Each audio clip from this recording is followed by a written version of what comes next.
Ratu Adil dia tetap gigih dan berbuah lebat, di mana Ratu Adil ini berawal dari keluarga yang rendah iman, rendah ilmu agamanya. Ratu Adil juga berasal dari rakyat jelata atau orang miskin, di mana Ratu Adil ini dia belajar mendalami firman Tuhan dari latar belakangnya yang rendah iman. Padahal latar belakang Ratu Adil itu rendah iman. Bapak ibunya itu imannya rendah, ilmu agamanya rendah. Tapi malah dari latar belakang yang seperti itu, Ratu Adil mau terus diproses belajar dan belajar. Hingga akhirnya apa? Ratu Adil mumpuni dalam ilmu agama.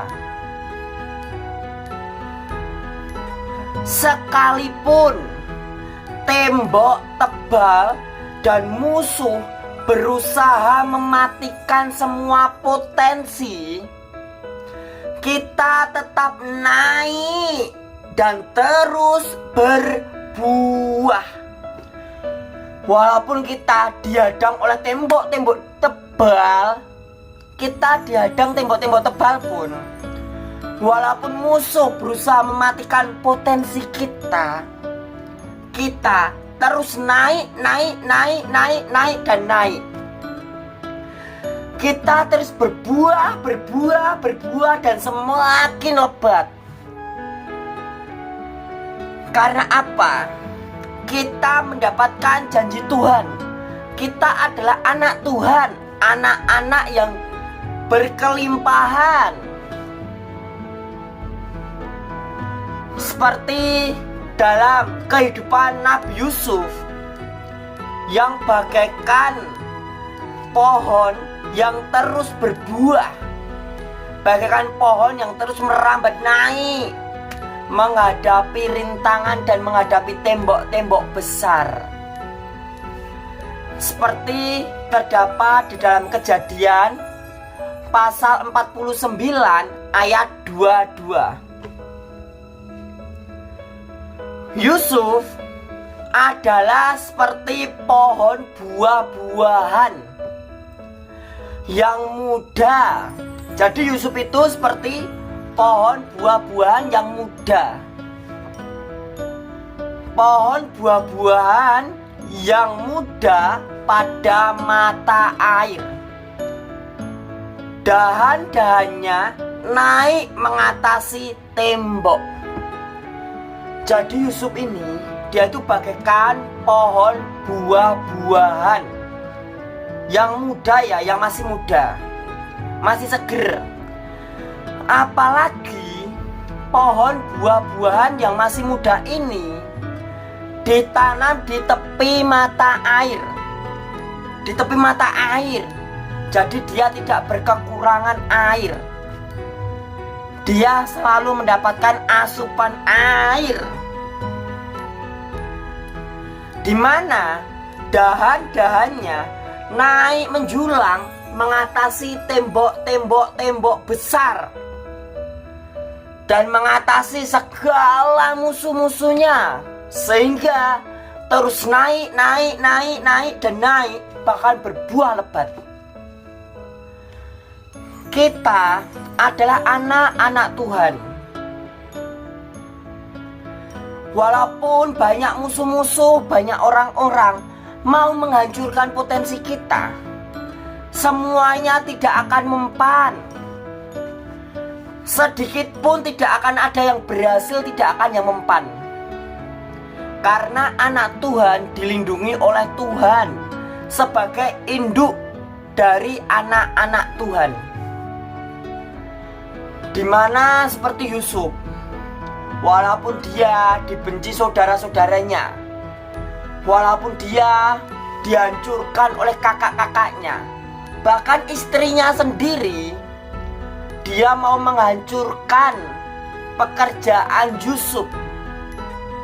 Tapi semuanya itu dapat ditangani Yusuf. Yusuf mendapatkan kemenangan atas segala penindasannya.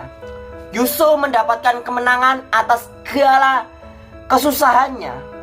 Yusuf dia bagaikan pohon buah-buahan yang masih muda ditanam di tepi air, yang selalu menunjang atau selalu naik ke atas, mengatasi segala rintangan, mengatasi segala musuh, mengatasi segala tembok besar.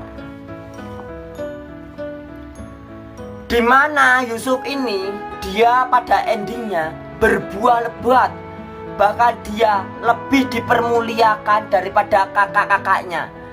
Dia lebih dipermuliakan derajatnya daripada pejabat-pejabat yang ada. Yusuf ini menjadi teladan kita bahwasanya dia adalah orang yang gigih dalam perjuangannya. Dimana kita sebagai anak Tuhan jangan pernah menyerah, jangan pernah putus asa, terus maju hadapi semuanya. Segala tembok-tembok penghalang, segala musuh-musuh yang mau mematikan potensi kita lewatinya dengan sangat mudah. Karena kita adalah anak-anak Tuhan. Kita mendapat perlindungan dari induk kita, yaitu Tuhan sendiri. Di mana kita adalah orang-orang yang diurapinya.